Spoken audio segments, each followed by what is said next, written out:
从一般的角度来看，金凯瑞是一名有名有钱的好莱坞巨星，但在这个成功的背后，是一个曾经迷失自我，花了几十年才慢慢找回人生意义的普通人。It's where I hang out with Buddha and Krishna and all those guys. Are you a Jesus. Buddhist? I'm a Buddhist. I'm a Muslim. I'm a Christian. I'm whatever you want me to be. It all comes down to the same thing.You're in a loving place or you're in an unloving place. 出生在加拿大的金凯瑞家庭并不富裕，在他小时候，他妈妈有慢性病的关系，进而对止痛药成瘾。没有足够母爱的金凯瑞开始在学校到处惹麻烦，他变得愤世嫉俗，常常在学校打架，甚至成绩一落千丈。为了应对家庭环境的压力，金凯瑞小时候常常一个人站在镜子前面，做各种搞怪的表情，也总是想要逗他妈妈笑。You have such an incredible talent for physical comedy. Where did that come from? Desperation. Desperation? I had a sick mom, man. I wanted to make her feel better. 也是在这段时间，他培养出了模仿他人的天赋，而这样才能也成为了他演艺生涯的开端。当金凯瑞还是青少年的时候，他爸爸失去了工作，于是全家决定搬到多伦多的郊区。为了维持生计，金凯瑞在17岁的时候选择辍学去当一名清洁工。不幸的是，金凯瑞一家甚至连房子都没了，于是全家只能开着箱型车到处搭帐篷生活了一段时间。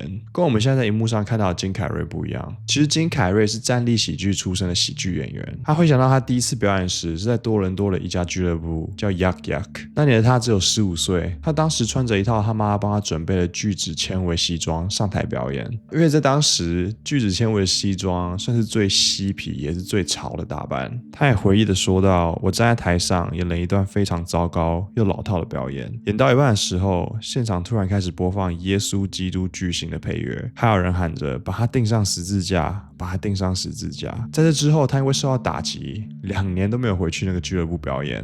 Here's a bad memory. When you first did your stand-up in your 15, they were going crucify him. Oh, crucify yeah. him.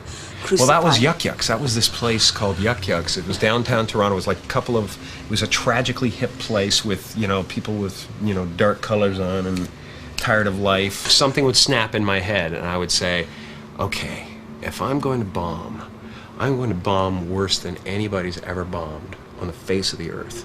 I am Hiroshima. And I would take them down with me. And it was ghastly and hilarious. And I would drive home and cry. I didn't speak to anybody. I left the building for 2 years. I didn't go back.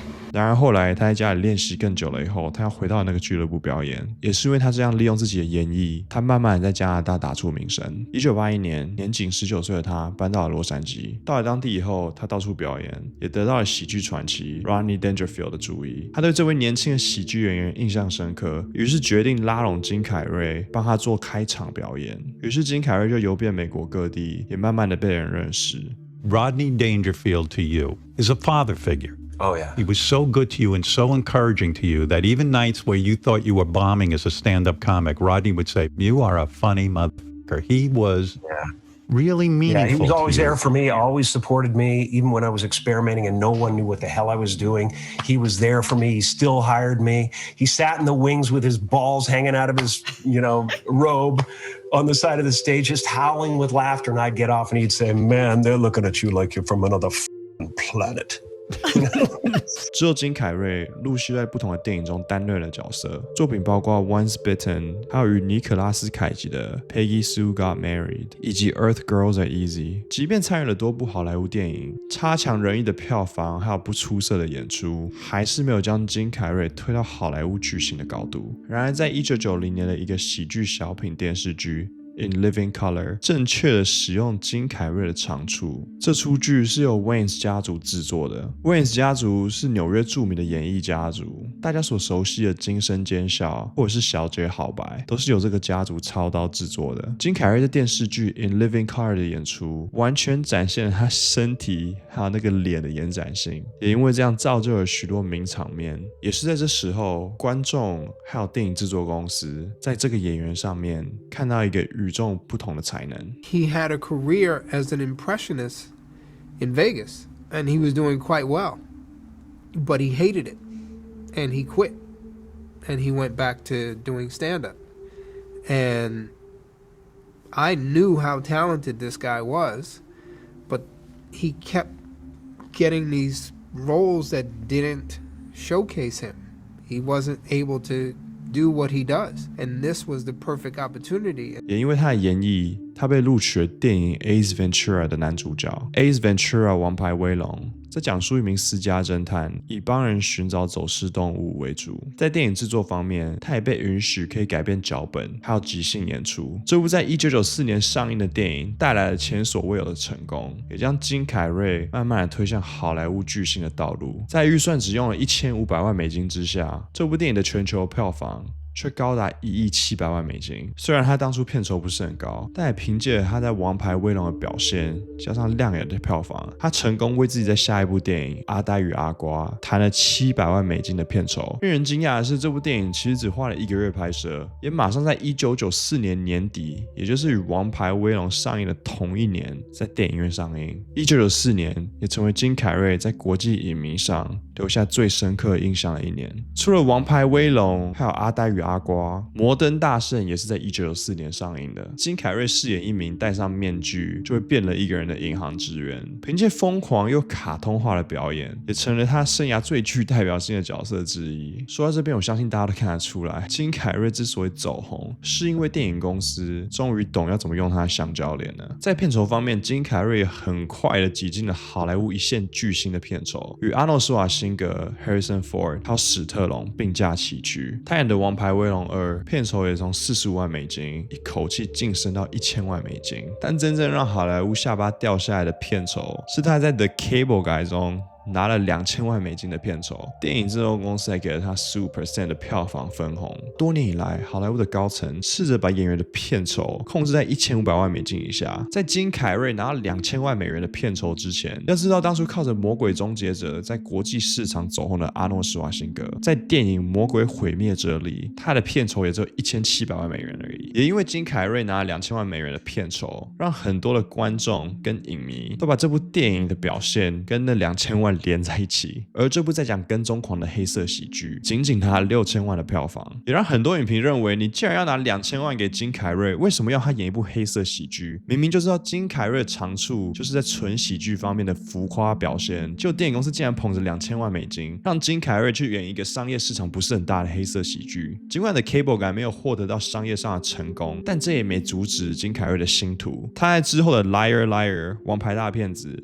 The Truman Show 楚门的世界、Grinch 鬼精灵，还有 Bruce Almighty 王牌天神，都证明了金凯瑞在90年代还有2000年代好莱坞喜剧之王的定位，其中又以楚门的世界最受影评的爱戴。这部片在全球的票房高达$2.6亿，在现在讯息量爆炸的年代，这部片似乎变得比以往任何时候都变得更具有现实的意义。《楚门的世界》是一部在1998年上映的心理喜剧片，里面探讨着媒体操控、隐私、自由意志与真实人生等主题。故事在讲述一名男子逐渐发现自己从出生到现在，其实都是一场不间断的直播，全世界的人都是他的观众，他身边的人全部都是演员，偶尔节目还会置入广告，但是楚门一直相信他是在一个真实的世界里面，所以他对这些广告感到非常的突兀。You can't stand me. That's not true. Why don't you let me fix you some of this new Mococo drink? All natural cocoa beans from the upper slopes of Mountain Nicaragua, no artificial sweeteners. What the hell are you talking about? Who are you talking to?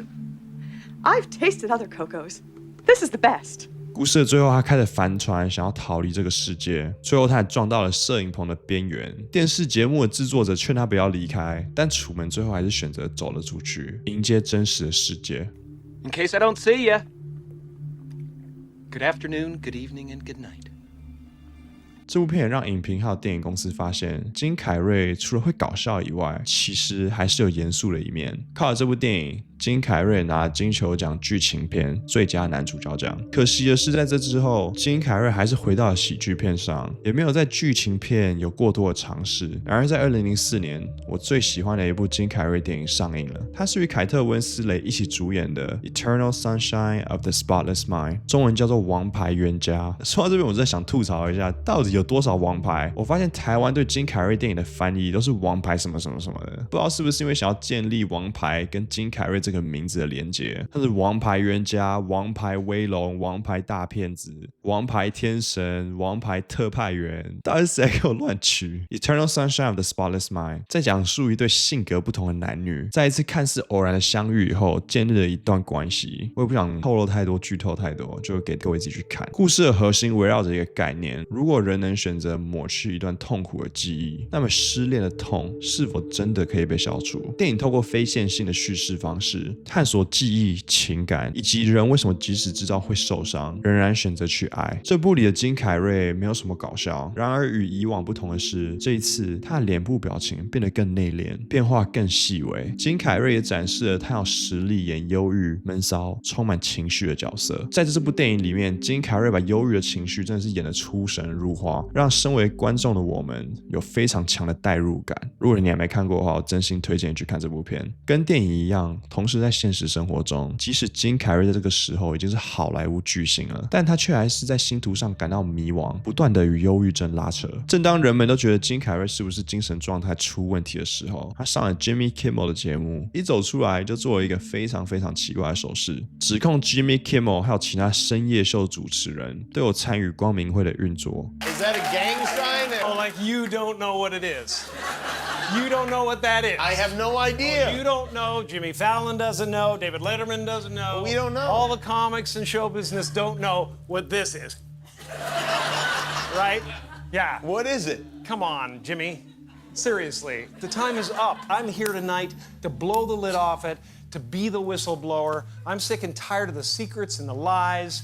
It is the secret symbol of the Illuminati, and you're a part of it, and it is the all-mocking tongue. Oh.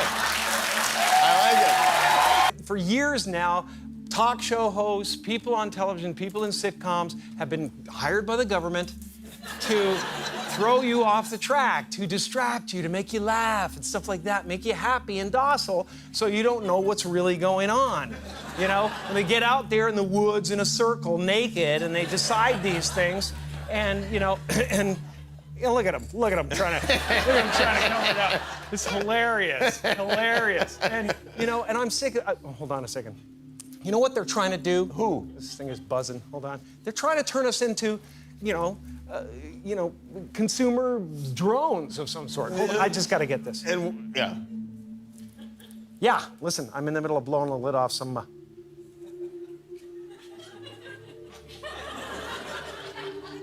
What happened? I'm sorry, Jimmy. I was temporarily interrupted by my iPhone 6 Plus 5.5 heads-up HD display. I think what I was really trying to say was I think people will enjoy Dumb and Dumber this weekend. They should all go to the theater tomorrow and see it. Because we could use a good laugh. Ha ha ha ha ha. 有人认为金凯瑞是不是就看了什么网络影片受到启发？毕竟他以前曾呼吁过他反对小孩子打疫苗，他曾在推特上呼吁追踪者看一部名叫《Trace Amounts》的纪录片。这部片宣扬一个观点，认为疫苗所含的汞导致幼儿自闭症的病例增加。尽管许多医学研究已经反对了这个关联，但金凯瑞也出来表示，他其实没有反对疫苗，而是认为我们需要发明成分更干净的疫苗。很多声称在现场的观众也说到，他们在现场是一个笑声都没有听到的。你们在电视网络上所听到的笑声，是 Jimmy Kimmel 团队在后期制作的时候加入的罐头音效。当然，也有人认为他只是出来耍笨的，毕竟他在宣传的电影是《阿呆与阿瓜2》。在这之后，他也在一个活动上接受了主持人的采访。Say Jim Carrey, yes. What? I've covered a lot of fashion weeks. This is the first time I've run into Jim Carrey. Wait, tell me, is it true you're wandering the streets? You need a date to the party? What's up? No. I'm doing just fine. I just, there's no meaning to any of this. So I wanted to find the most meaningless thing that I could come to and join, and here I am. They're I celebrating. mean, you got to admit it's completely meaningless. Well, they say they're celebrating icons inside. Celebrating Do you believe icons, in boy, that is just the absolute lowest aiming, possibility that we could come up with. It's like icons. What do you believe in icons? I don't believe in personalities. I don't believe that you exist, but there is a wonderful fragrance in the air. You don't believe certain icons have the power to make change, to think differently, to be bold, to inspire others? Artistry, you're one of them. Yeah, no, I don't believe in icons. I don't believe in personalities. I believe that peace lies beyond personality. I believe we're a field of energy dancing for itself. But Jim, you got really dressed up for the occasion. You look good. No, I Was didn't that an get dressed accident? up. I didn't get dressed up. Who did? There is no me. There's no you. No. We're not here. This is a dream. There's just things happening. And there are clusters of tetrahedrons moving around together. Okay. Yes. So what's happening in our world right now? Because there is a lot of news that actually is relevant that's not that Here's uplifting. the thing. It's not our world. None That's of this the is key. real? Nope. So you're just passing We don't through. matter. We don't matter. Oh, wow.他的回答让观众感叹到，这个人都已经站到好莱坞的顶点了，领悟到的道理却是世界上什么都不重要。I don't exist. So they're all characters that I've played, including Jim Carrey, including Joel Barish, including any of those things. They're all characters. You know, Jim Carrey was a less intentional character, right? Because I thought I was just building something that people would like, but it was a character, you know. So it's, you know, I played the guy that was free from concern, so that people who watched me would be free from concern. 在2015年，金凯瑞的女朋友 Catriona White 结束了自己的生命。White 是一位来自爱尔兰的化妆师，他们最早在2012年的9月被拍到一同走在加州马里布的海滩上，但到了2013年的3月，金凯瑞证实两人已经分手。他还接受爱尔兰独立报的访问表示：“我确实曾和一位爱尔兰女孩交往过，但我们现在已经没有在一起了。不过之后两人仍保持联络，并在接下来的几年里断断续续的复合又分开。2015年3月，他们被拍到在加州卡兹亚餐厅一起共进晚餐，让不少人相信他们两个又复合了。连 Jim Carrey 上 David Letterman 的节目的时候，他都把 White 带到摄影棚里。遗憾的是，在2015年9月 ，White 在药物过量的情况下结束了自己的生命。事后，金凯瑞马上被 White 的家人起诉，他们指出金凯瑞用假的名字 Arthur King 来不当的取得处方签药物。金凯瑞在拿到这些药以后，也把它给了 White， 这也间接的导致他的离世。金凯瑞当然马上否认了任何不当的行为，并选择正面迎战这起指控，而不是私下和解民事诉讼。他也说到，对他来说，要私底下和对方律师谈一谈，把事情压下来其实很容易，但人生总有一些时刻，你必须站出来捍卫自己的名誉。根据 White 老公的说法 ，White 曾经有忧郁症的病史，并曾尝试结束自己的生命。他说到 ，Catriona 并不具备在缺乏职业医师的照护下自行服用与管理处方签药物的能力。金凯瑞对此也回应到 ，Catriona 在遇到他之前，他就有这些心理上的问题了，并说他的离世虽然令人非常的心碎，但这不是任何人可以控制的。针对这些指控，金凯瑞的律师也提出了一个疑点，他说 Catriona 在去世之前曾经接受过隆乳手术，并被开立止痛药还有其他药物，这也最终导致他药物过量而身亡。在这之后 ，Catriona 的律师也公开了 Catriona 在 iPad 写的一段备忘录，该备忘录写道：“是你把我带进骨科检、性交易、精神虐待及疾病的世界。”也说到了金凯瑞把性病传给了他。然而这封信死无对证，我们不知道这封信是否曾经寄给金凯瑞过，我们也不知道这到底是不是 Catriona 自己写的。然而真正让事情反转的是 Catriona 一段与朋友对话的内容，加上鉴定专家的分析，证明了 Catriona 曾经篡改她性病检测的内容。文件称2013年4月 Catriona 的朋友到了门诊以续开她的避孕药，在就诊的时候，他就接受了例行的性病检查，检测结果全部都是阴性。金凯瑞律师这边主张 Catriona 向朋友索取了这些检测结果的拷贝，自己制作了一份检测结果为阴性的2011年的记录。